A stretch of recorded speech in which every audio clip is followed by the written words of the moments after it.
high profile criminal cases, True Crime and Human Design explores thrilling stories that reevaluate themes through an energetic lens. What new details and pockets of understanding might we see when we apply a human design filter to some of life's darkest corners? I'm your host, Corinna Rujo, and this is True Crime and Human Design.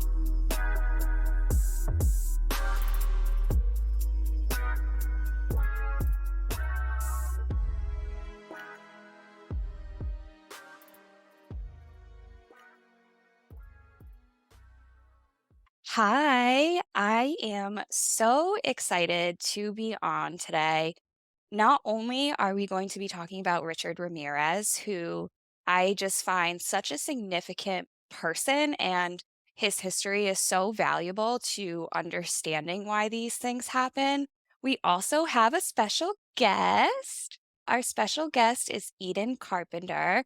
I'm really going to open the platform to her, but I absolutely adore Eden. She is just this human design Gene Key's magical magician. I stumbled upon Eden in the beginning of my human design journey, and it was like, finally, a person just taps into the depths. I had been looking for something more than the generic what is put out there and kind of like take it or leave it.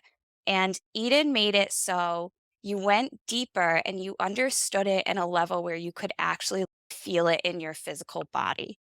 At least that was exactly what happened with me, which means we get to integrate it and we get to embody it and take actual action. So, Eden is going to be joining me today. And Eden, yeah, yay! So I'm excited so for you to be here. happy. Thank you for having me. I had more fun than I thought I would researching this topic, and now I really understand your fascination with this entire topic. I'm like, oh, I get it now. I can see how interesting this is for understanding patterns in people with like really looking at the extremes. I don't think I've ever seen somebody who has an example of so many reactive shadows in their chart through their behavior patterns. I was like, wow, that's so interesting to see it play out that way. So, thank you for the invitation. I've already learned and gained so much insight before we've even started. I'm so excited. I felt called to have you on this in general and just going over the basics. Richard Ramirez is a 4-6 emotional generator. He has the incarnation cross of 3740 916. So his conscious sun is gate 37, his conscious earth is in gate 40. His unconscious sun is in 9, and his unconscious earth is in 16. There's actually quite a few serial killers who have this incarnation cross or the mix of it, the numbers Wow. mixed in some way. Maybe the conscious sun is 40 and the unconscious earth. So interesting to dive into. And I just think that your wisdom in regards to this, because especially with that ego, with that 3740, with the emotions to the ego, I have a completely open ego. So really trying, I'm someone that like needs to be able to embody it, like 6-2 energy, Mhm. needs to feel it. And there's just that gap with the ego. So I just think you're going to just provide so much insight for so many reasons. Gosh. I have the 3740 in my incarnation cross, but I'm definitely not this kind of person. Yeah, and I didn't wanna say I wanted you to feel safe saying that and Oh, feel yeah. comfortable saying that. Perfect. Because and that was a huge thing too, is I knew you had it prominent in your energy, and I think that's so important too, is that we understand that the Gene Keys really shows us that these are different levels of awareness, right? Mhm. And so that shadow state is attached to the gift, is attached to the city, but it's the lowest level of consciousness, the lowest level of awareness. We're just going to dive right in. And Richard Ramirez, for those who don't know, he was known as the Night Stalker. He was found guilty of 13 counts of murder. 5 attempted murders, 11 sexual assaults, and 14 burglaries. His information out there is like all over the place.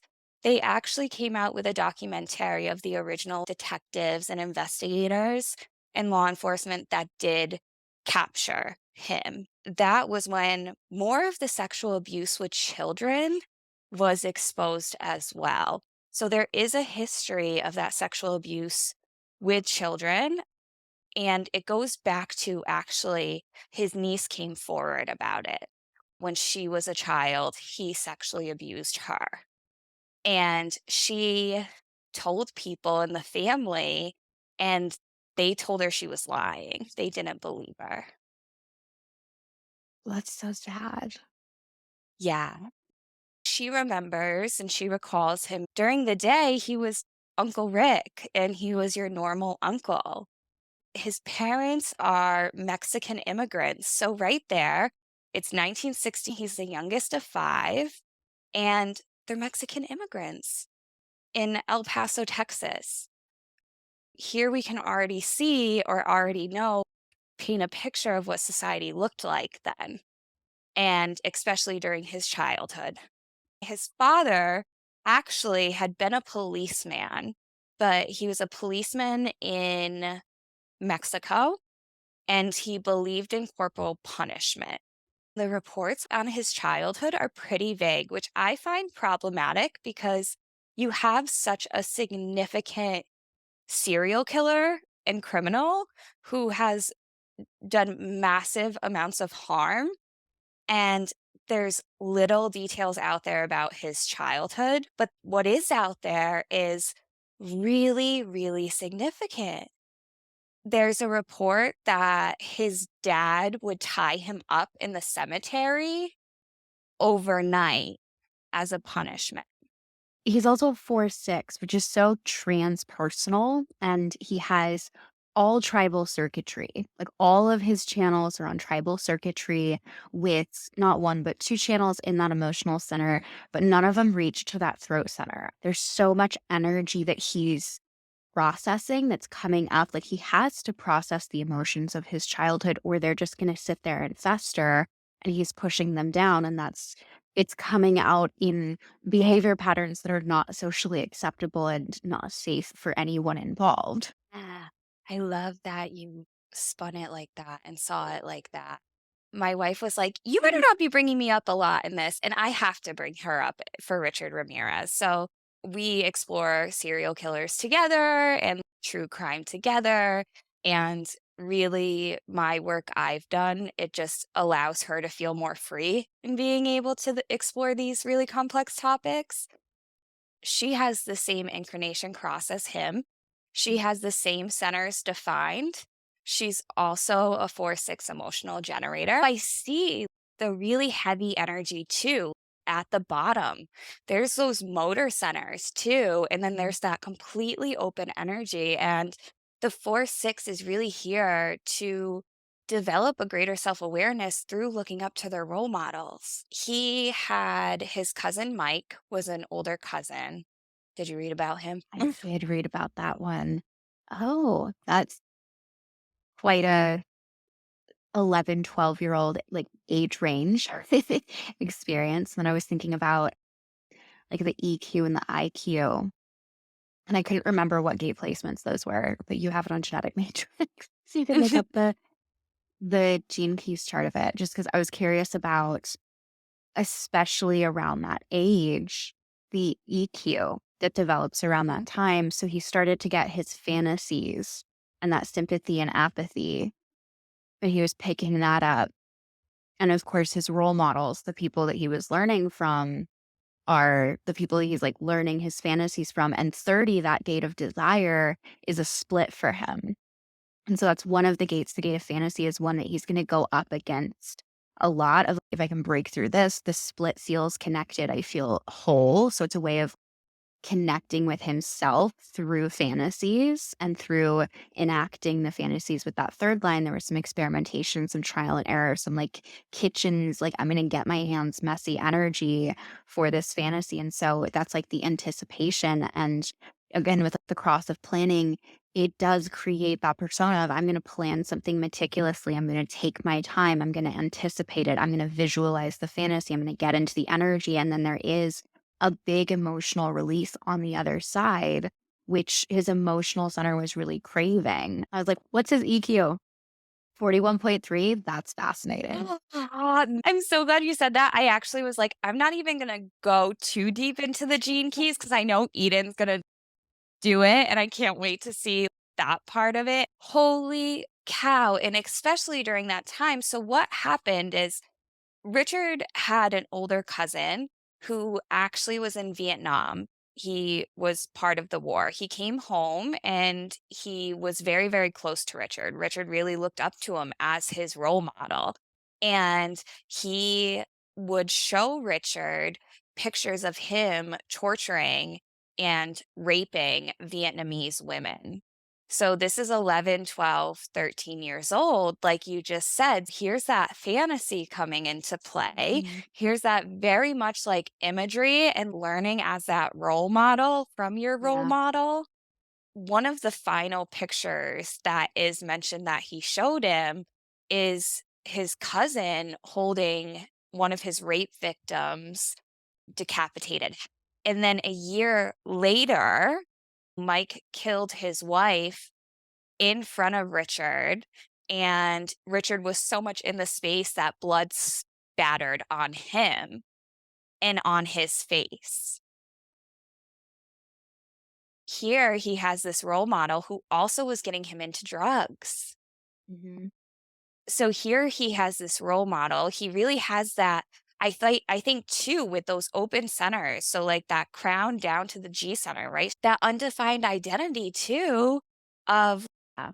who am I on top of being a 4-6, on top of being really actually that 3740 and that tribal? It is very community driven. Mhm. Who am I within my community? And that undefined G center of really adapting and taking him on more too. And you mentioned how his niece mentioned that he was just him. He was just uncle during the day. He was his normal daytime self. And then he was a completely different person. That's a very undefined G center of being able to shapeshift and be who you want to be perceived. But we're also seeing the 59 to 6 there because that has that intimacy and that connection and that you're going to feel what I feel and on top of that, he's got the split with the 44 to 26. And so that split gate of 26 with that trickster energy, he probably is just borrowing that from other people. He's somebody who can make you feel very safe and very secure. And he cares about you. It's equal, it's balanced, everything is great. They're going to support you. And then we're seeing those shadows of that cruelty in gate 37 and not even like weakness. It's straight up cruelty at that point. Mhm. Just, like, coming in, and there is that flip of a switch, and you realize that that wasn't intimacy, it was dishonesty. Yeah.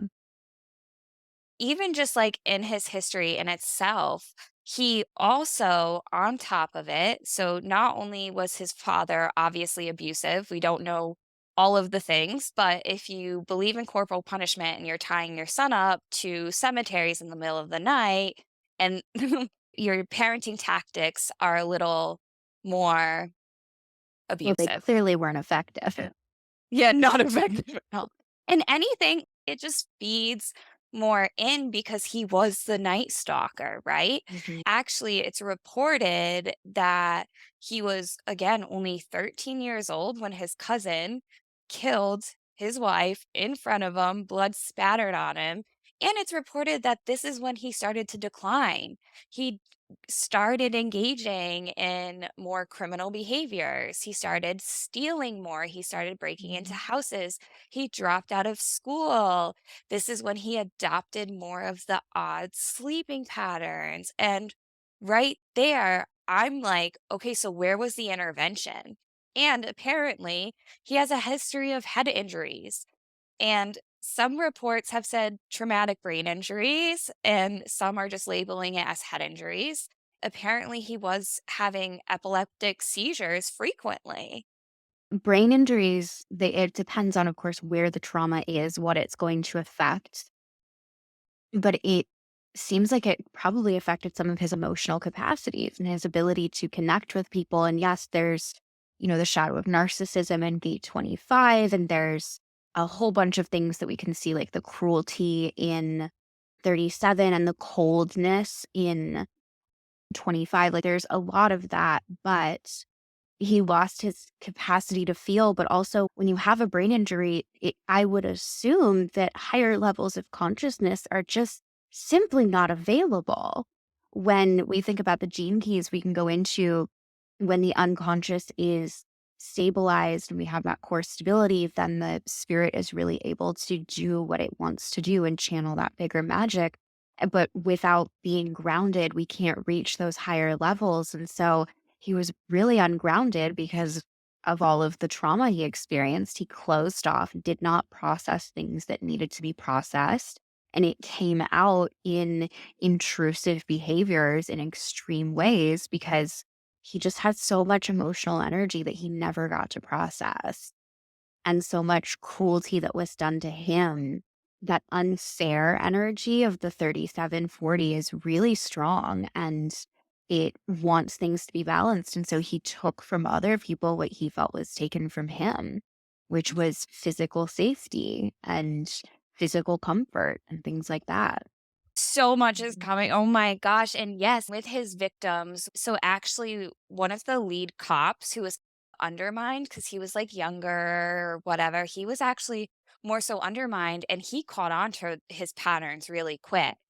And he actually noticed by the third victim because Richard traveled and did these murders. He didn't stay in one location. So right there, a lot of the police departments don't communicate. There's a systemic failure. There's a systemic barrier, is the lack of communication. And Richard wasn't really trying to hide himself. He searched for people. So the lead detective noted that he was looking for his victims to look him in the eye so he could see the fear in them. Which, again, with that unfairness and just knowing trauma without the brain injuries in itself, without the traumatic head injuries, without the seizures, just knowing trauma. I mean, he was called the Night Stalker. Well, his dad, for punishment, would tie him up in cemeteries. So there's these really morbid thoughts as it is. Mhm. You're in a cemetery, you obviously go to these morbid thoughts. So he's probably Also tied staying up against your will and a child and thinking about all of the terrible things that you did to deserve to be there. as Yeah. you're tied up and bound. We see that pattern end up Mhm. happening, and he adopted more of these odd sleep habits. So it's really important for people to understand that children are more susceptible to these maladaptive coping strategies because they really rely on their parents or their caregivers to model these behaviors to kind of forge the path. So when trauma happens to an adult in the life, the trauma exists with the child as well. Clinically, the things we would do is label it. Did he have an exposure to that violence or did he experience it? Just because he maybe didn't experience the physical violence per se, or someone doesn't, they were still exposed to it and it still holds the weight if they have an exposure to that. So he's exposed to gruesome things. He's Mhm. a 4-6, so he's looking to his role models. He has that 3740 too of like being that pillar in the Yeah. community. Open And head, open ajna. Oh, this is an interesting idea. Like, you see things this way. I guess that's true. Open throat. Like, this is how we speak. This is how we act. This is okay. I'm going to model that behavior. And then that undefined G center that shapeshifts into the people around them. And this was a very influential person around him. So it makes sense that there was a lot of that conditioning, but there was also the conditioning and the identity pieces from his father as well. and that's where right away, where was the intervention? Something that came to me earlier was we're so quick to blame the times. it was the 1960s, it was the 1970s, people didn't think that way. Trauma work requires accountability. Mhm. So why aren't we holding the times accountable? And actually, Richard did do that. So I see him in a very, especially with his human design, I can see him in a very different light. Like I picture a very mutable child Yeah. of wanting to show up, wanting to learn. And with my wife, with that 4-6 and the same centers defined and undefined, she processes out loud. And I hold the container, or her parents held that container, and she has a great parents. She Mhm. had a really overall phenomenal upbringing with really awesome role models. So processing that and gaining that self-awareness was really beneficial for her and allows her to continue to grow because it was so positive. But for him, it's the polar opposite. Yeah. Another thing that was reported, and in his court cases, he had this, they called it animalistic magnetism and Mm, sex appeal, interesting. which I see 59 with to 6. bingo. I can spot people with that channel from a mile away. Can you? Or people with 59, there is a very specific, or like people who have one or the other, there is a specific energy in that channel. Those are the girls that can wear like lingerie with jeans and they look fine. And then anyone else who wears that, you're like, why on earth are you wearing that? Like that does not look that looks like you're wearing lingerie. I don't know if that made Mm. sense. No, it totally does. I would love for you to go into the 59-6 a little bit more. I just love your insights, and I think you're gonna paint so much of a picture, and I have the 59, and I definitely know that I have an aura to me. My mom has the 59-6, which made so much sense. She calls me every Saturday because a new person at her diner she goes to regularly will think she wants them. And she's friends with the owners, and they're like, "Corinne, she doesn't understand that her just talking to them, they take it this way." Mhm. Yeah, that 59-6. I'd love for you to go into that. Yeah. So with the 59 to 6, we're working with life energy, creative energy, pleasure energy, and emotional energy. And so there's energy to put effort into creating an emotional experience or holding emotional space. And 59 is the gate of intimacy. And so it's the response to emotions or the response that causes emotions. And so this is on tribal defense circuitry. And so it's really about protection. There's this underlying theme of protecting the emotionality in the tribe, in the family, in the group. When you have this channel, how the family feels is very important. Communication is really important. Being honest with each other is very important. On the higher frequencies, we have this transparency, this intimacy, and this peace. It has the energy to respond in the moment and resolve the conflict. He, as a child, when there was violence, when there was that domestic violence going on, he was probably someone who wanted to jump in and protect her, jump in and respond and keep the peace. And with the 3740, that's also very much about keeping the balance, keeping the peace, making sure that everything feels fair. He probably jumped in a lot with that. And I guess the magnetism we can talk about as well. It has this magnetic quality because people can tell that you care about how they feel. And so that's the foundation of intimacy is, oh, wow, you care about how I feel. You care about how your actions might affect me. You understand that your emotions have an impact on my feelings. You understand that your actions have an impact on how I feel. And so somebody with that channel can seem very self-aware of their actions and how they impact other people because they'll make comments, and especially with that undefined G center, he just sees people so deeply, but he would probably make comments like, "Oh, like, you're probably feeling like this today. Oh, you're blushing a little bit." And then all of a sudden, like, "Oh, you're reading me. Why are you reading me so much? You know things that I don't know." And it creates this sense of superiority and this like respect of, "Oh, wow, this is someone who cares about how I feel." Or you might say, "Oh, you look a little cold." He also has gate 19, so he's sensitive to the needs of other people. So he was great at reading people. He's also a 4-6, like so good at reading people and breaking down those barriers. He also has gate 60, which is about breaking limitations. He very much had a drive to connect and intimacy. Like his whole chart says with the caves environment, like hot taste, the 3740, all of this community tribal energy. He just wanted to be loved and he just needed reassurance that he was safe, protected, and loved.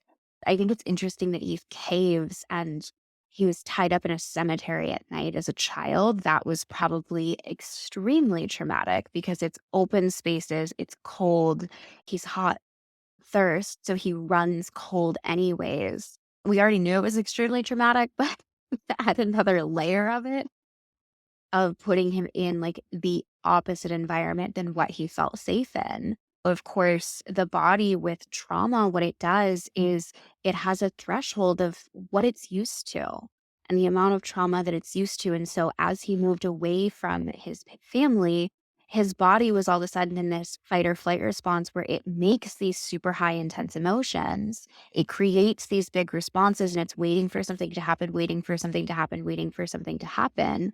And he needs something to happen to move that energy so that he can feel better. You can get addicted to the intensity and that sensation of think I'm not safe. And so probably putting himself in like burglary situations put him on edge of like, someone might come, someone might jump, someone might find me, I could be unsafe right now.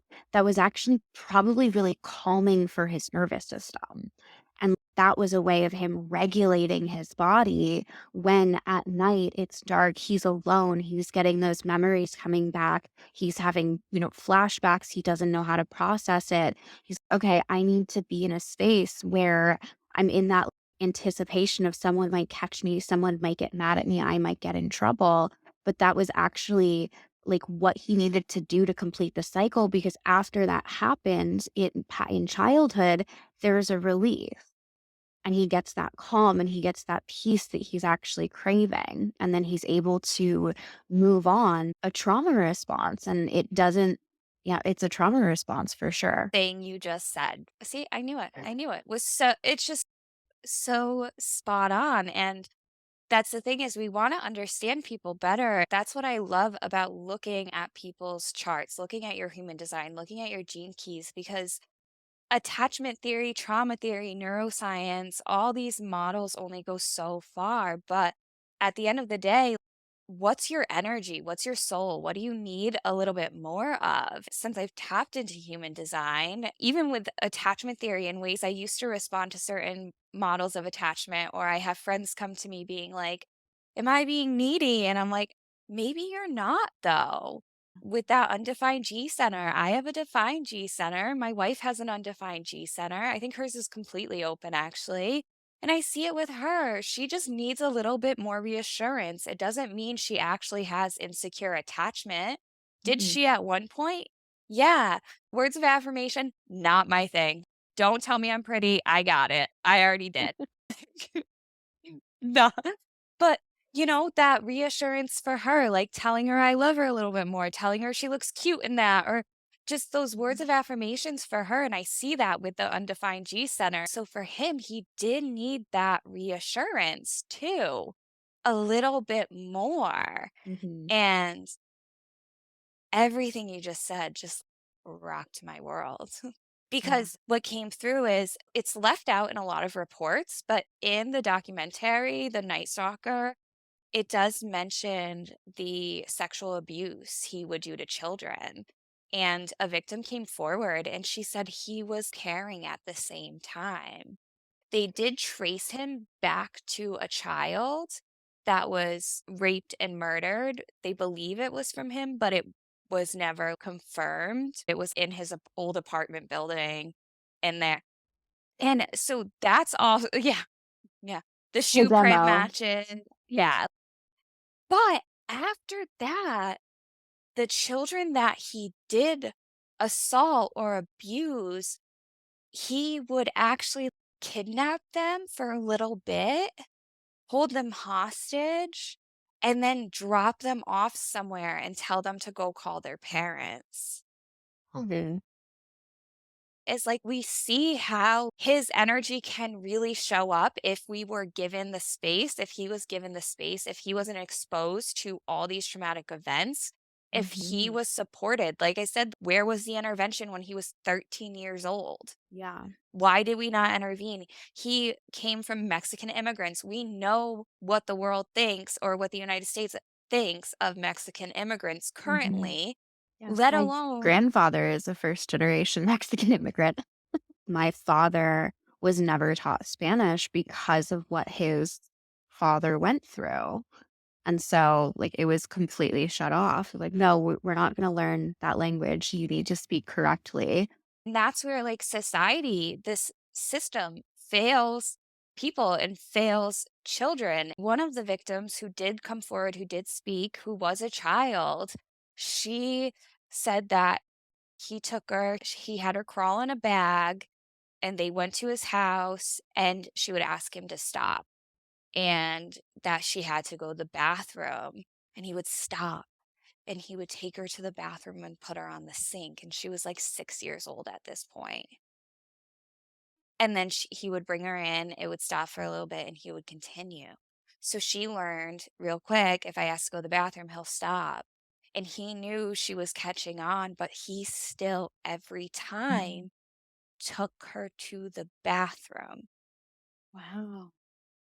And she said it was so conflicting because here he is doing this terrible thing to her. He's raping her as a child, and then he's meeting a need for her. Mhm. You see that too, that tribal circuitry Yeah. and that 59-6 of you need something, this is what you need. And her confliction with what am I feeling towards this person in the moment? Because you can Mhm. tell she's conflicted of like, he's matching my need, he's stopping, but he's doing something awful. It shouldn't have existed. And then he dropped her off at a gas station and said, go inside, ask them to use their phone and call your parents. That that would be really confusing. And I'm curious if you got me thinking about Gate 37 now and tenderness. I'm Mhm. wondering if people who have that tenderness are like I was told constantly as a child, you're so sensitive, you're overly sensitive, you have to just get thicker skin. Was like what I was told was that I was too sensitive and I was making it a bigger deal than it was. And so I learned I'm over dramatic. I'm just making it too big of a deal. I also have the 36 as a hanging gate, which is the gate of crisis, where everyday things feel like an absolute crisis. All of a sudden, my workout thing won't log in on my bike and it's been 10 minutes. I'm like, I can't work out today. It's just too much. It's a crisis. I just can't do it. But I wonder if people who have those gates are more likely to experience in traumatic events, like they will experience it as much more intense. And so they hold on to it's almost like are if we have certain gates, are we genetically, I don't want to say predispositioned, but more likely to, if we go through something traumatic, hold on to it. I'm wondering if that's in defined gate.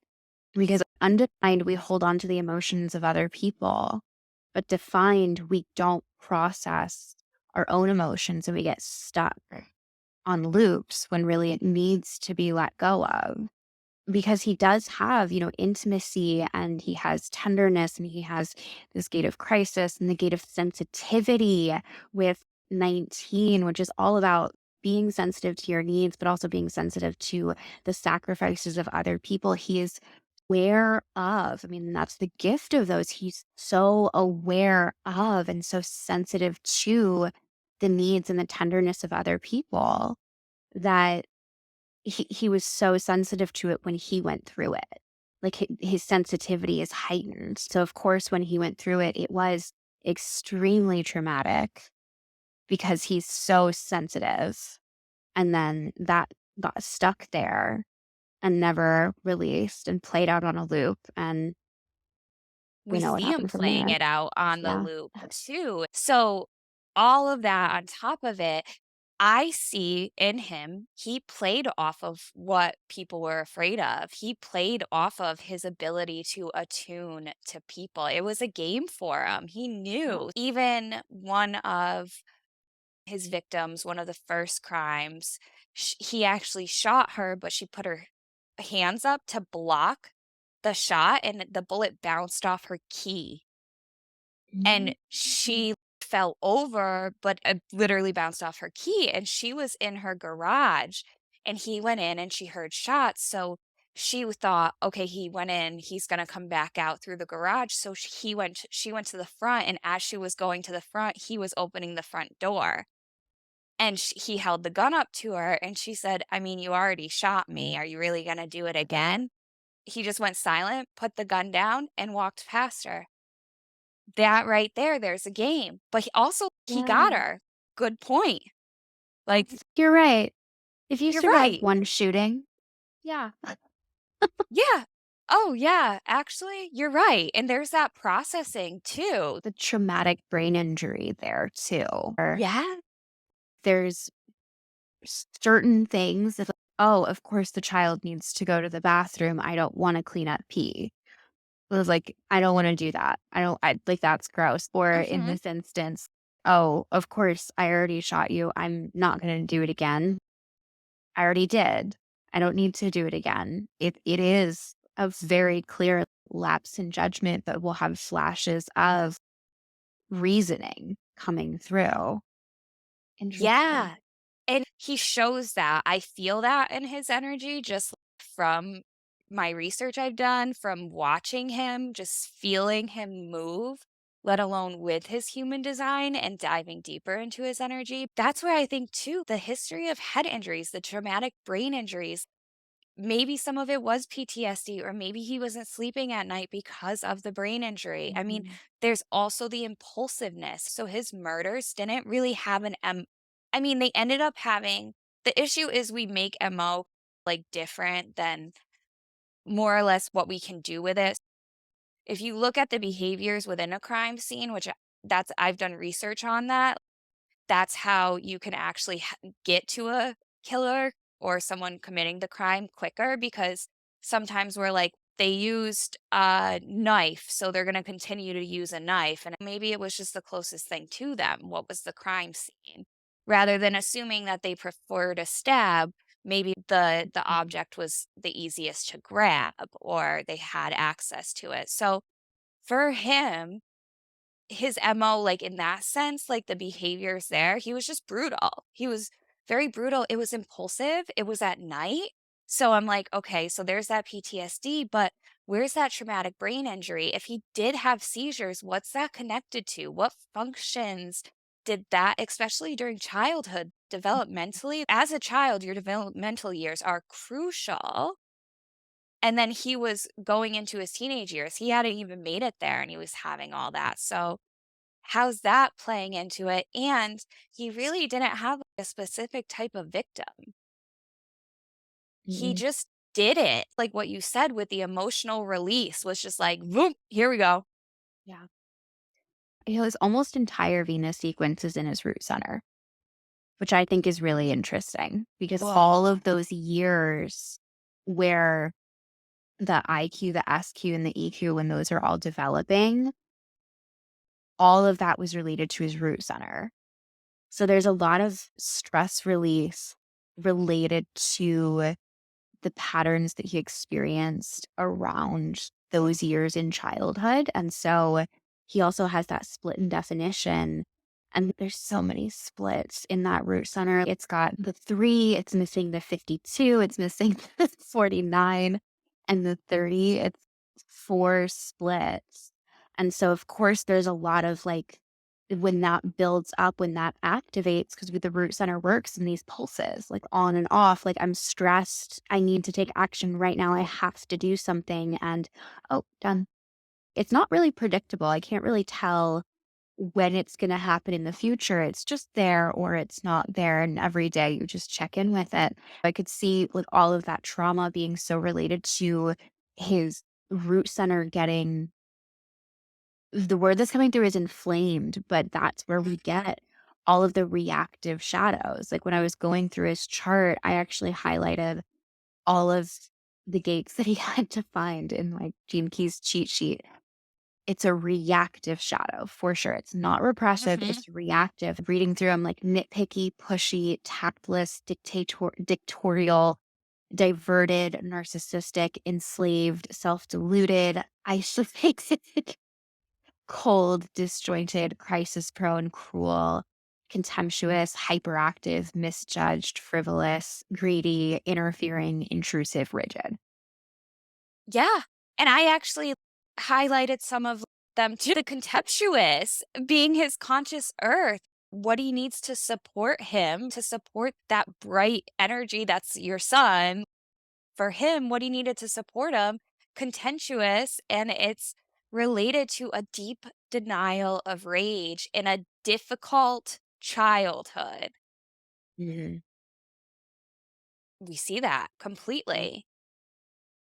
With that 37, what I've learned with my wife too is feeling powerless is an above awful feeling for her. Mhm.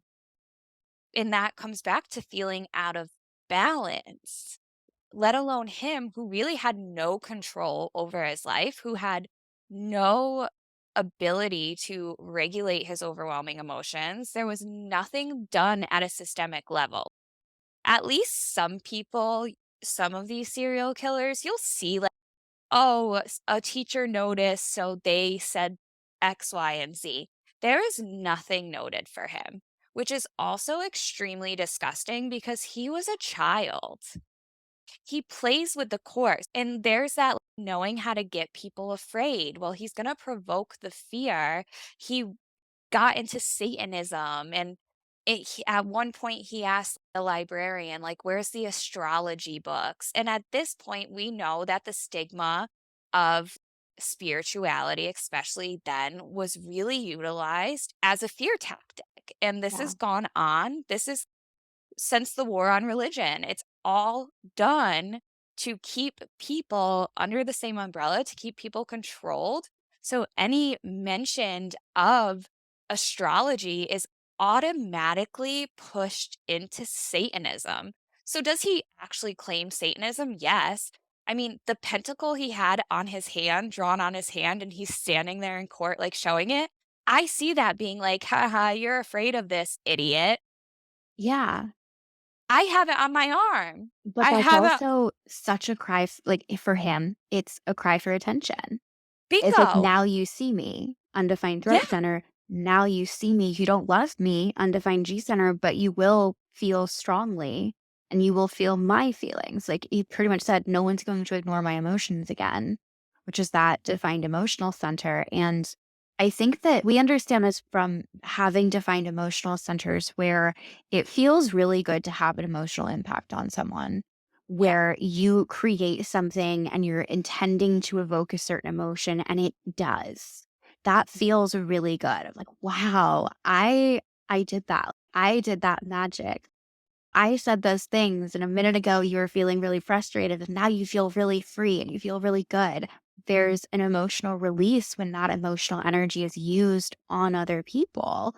That was him in court getting his stress release. Oh, okay. You guys are all going to be watching me. I'm not going to feel the guilt that's coming up or the other emotions that might be here. I'm going to make you feel fear. And so he said, I'm not going to process my emotions. I'm going to push it out into the collective and make you process it. And here we are. Yeah. And that 4 line is, like, pretty petty. It does not wanna feel rejection at Mhm. all.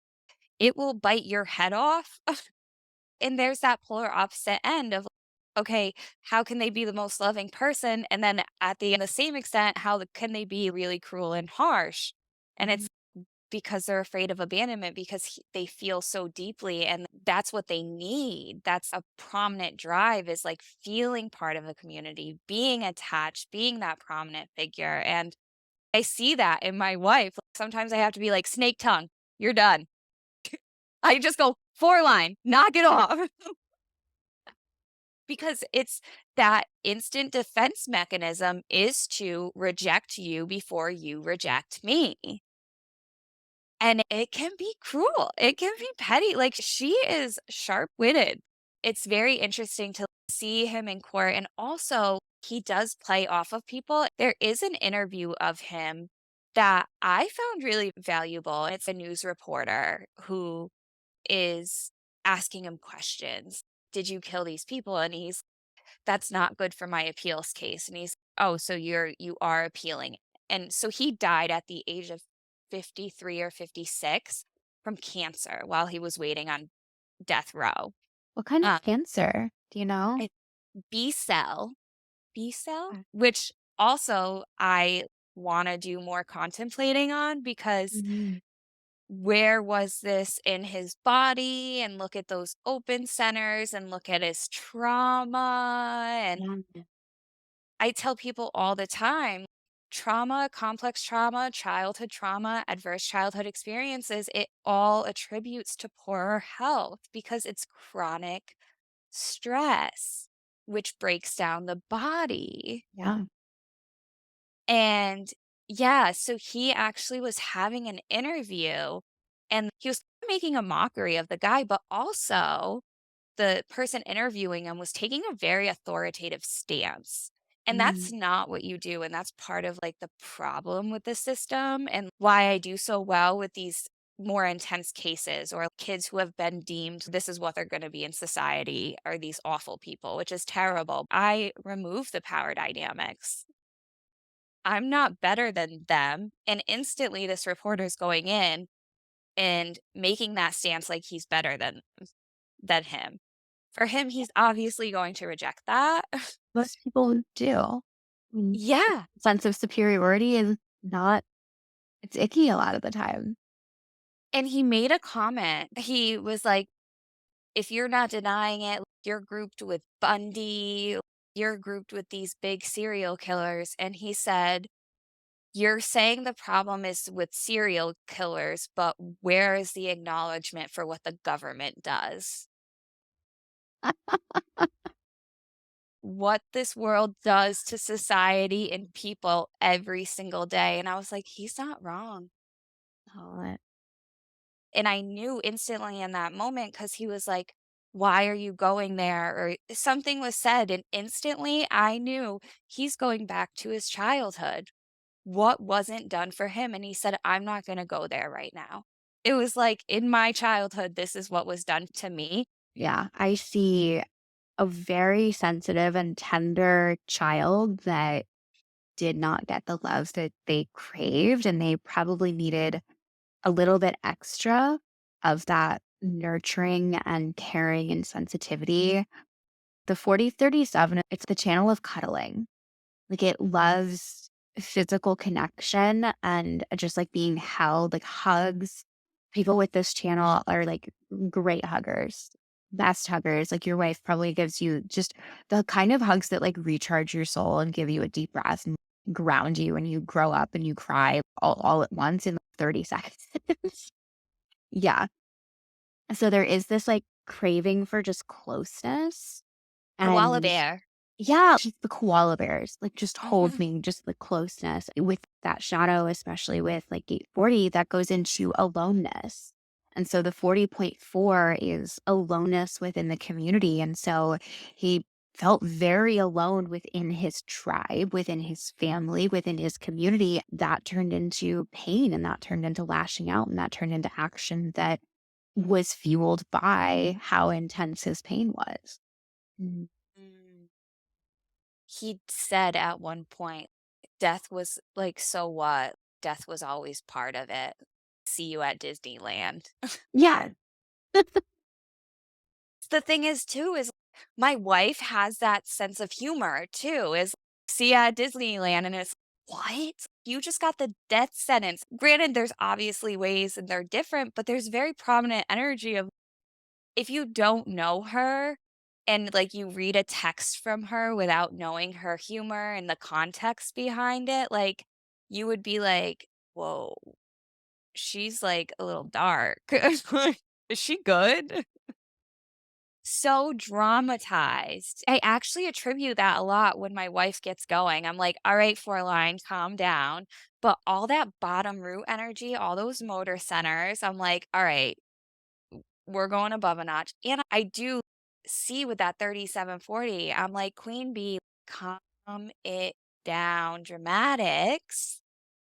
So for him, yeah, he was going to take it up a notch. He was gonna be more extreme. Like you've said, he's really sensitive, but then also all that sensitivity is still a really strong emotion. It's still a really strong energy. And Yeah. on the flip side of that is still a strong energy, just a maladaptive coping strategy. Mhm.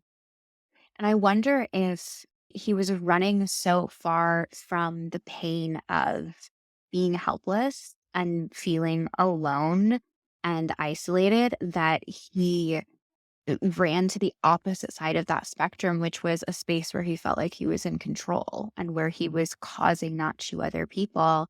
And that's very classic trauma response.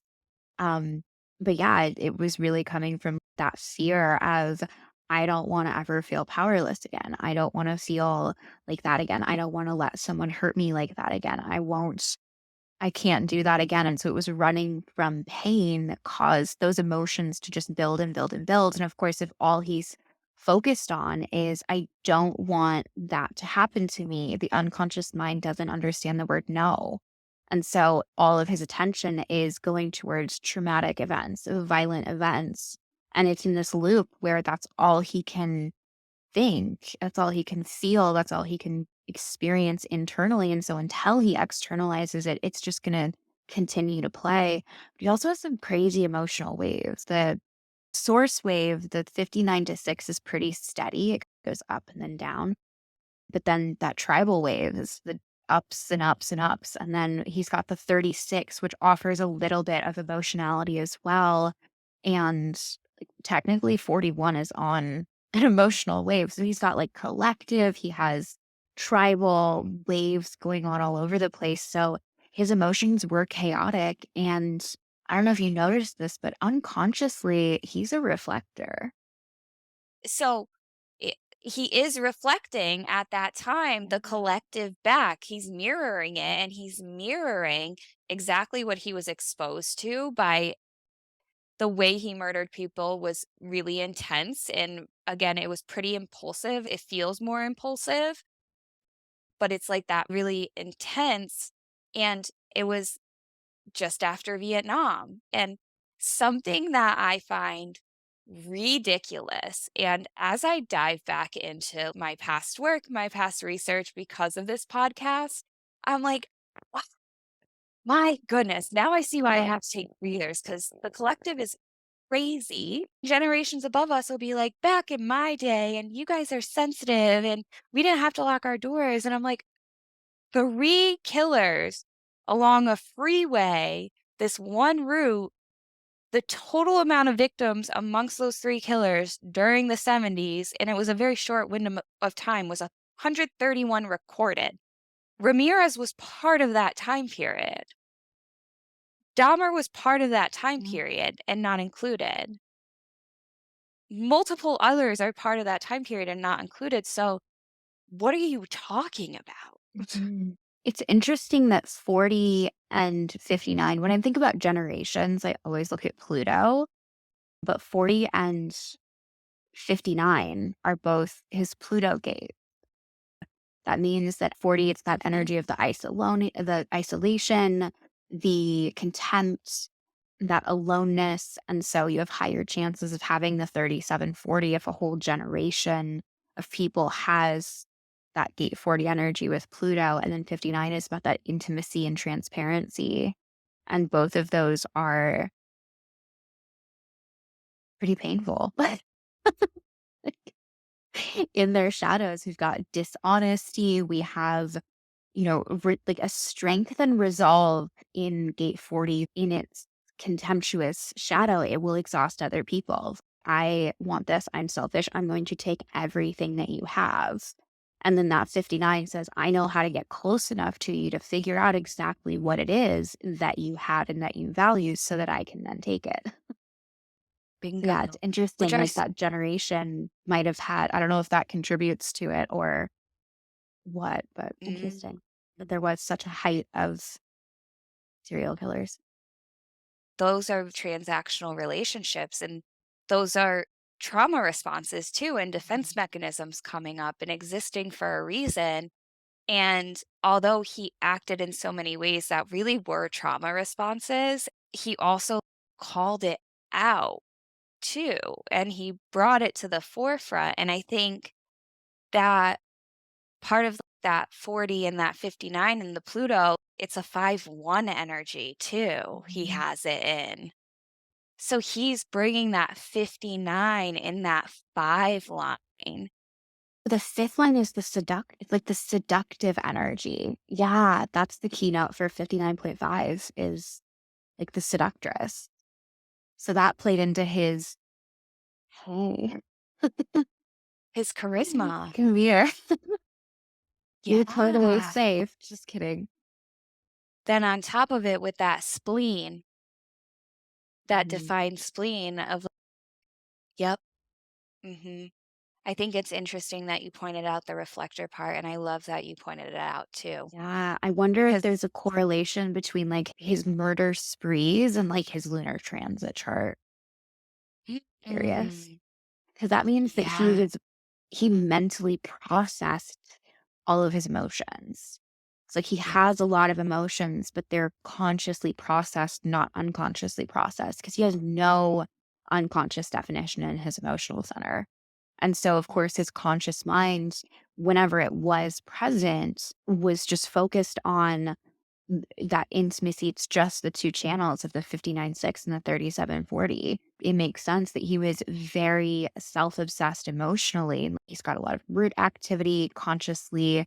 All of that would happen. And then unconsciously, this body that's a reflector that's just like floating through life. And it has traumatic brain injuries and a whole bunch of trauma in its past. So he probably felt extremely out of control, even just within his own body, and probably felt very disconnected from his physical form being a reflector where his body felt different all the time. But then his mind was always racing with this I have to get this done. Is this fair? Justice. This wasn't fair to me. That was really cruel. That was tender. All of that emotionality, of course, that shaped his perspective. Yeah. Mm, Fascinating. I think I'm gonna walk away today with so much more diving in, and this is why I needed to invite you on because I've found that, like, when I walk away, I'm like, "Huh, alright," from my other podcasts that I've done alone, I'm like, "Okay, got it all out," but now I'm gonna walk away and I'm gonna be processing and I'm going to be going deeper, and I thank you for that. Yeah. I think it was fun to like research it both on our own and then come together and like share what we found because we picked up on different patterns. Like, of course we did, but we were really able to see a whole bunch of different things. Yeah, I'm very curious now. You've sparked Mm. something, Corinne. Yeah, I loved it.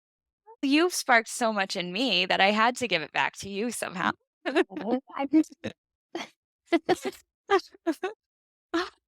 Oh my gosh, I am just whew, I'm so fortunate for you. I had planned that I'm probably going to be going back over people at some point, and for him, I definitely know I am because I just have so many more questions. I appreciate you so much, and I just am so grateful for you. thank you so much for having me, for your time, for your attention, for making sure that I got all of the links and everything that I needed to have this conversation and like, sending me the chart. It was a delightful conversation. And it was so much fun to explore human design in such a different way. And I am open to more invitations like this, where it's exploring human design in really unique ways. So thank you for everything. How can people get in touch with you I am if on they don't know? Instagram primarily at I am Eden Carpenter. And then my website is edencarpenter.com. And you can come hang out there. I also have a podcast, The Energetics of Everything. I do has good episodes on there as well. I always forget to talk about that. Mhm. But there's a podcast as well. Because I think your work is just so much fun. Is there any, like, projects you've done that you wanna share a little bit about or what people can maybe grab There from you? ooh, there's a really big secret project that I'm working on that I don't Cool. know if I wanna talk about just yet, Nope. but human design and gamification. I'm turning it into games because the personal development world and the way that human design is taught is simply not accessible. And it's not accessible at an education level. Like a lot of personal development requires higher education and to be neurotypical in order to digest and understand. And so I'm gamifying it. We're taking away all of the chart language and we're turning it into magic because we like energy because it feels like magic anyways. Manifestation is just playing with your imagination and adult freedom. We like it because it feels like fun, but we're over justifying it and trying to make it serious through quantum physics and science and proving it and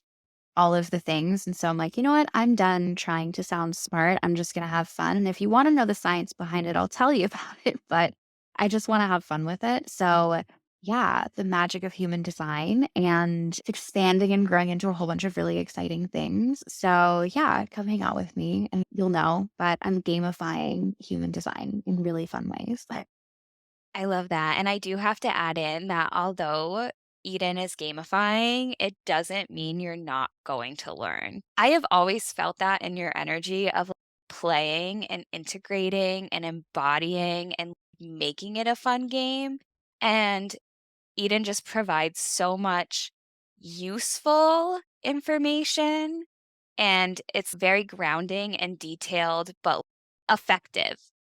She will take you on a ride and it will be beautiful. If you have enjoyed this podcast, please subscribe, leave a review, share the love with your friends, with your neighbors, with your coworkers, with your community, and head on over to my social media, my website. I'll leave the links in my bio and let's just share.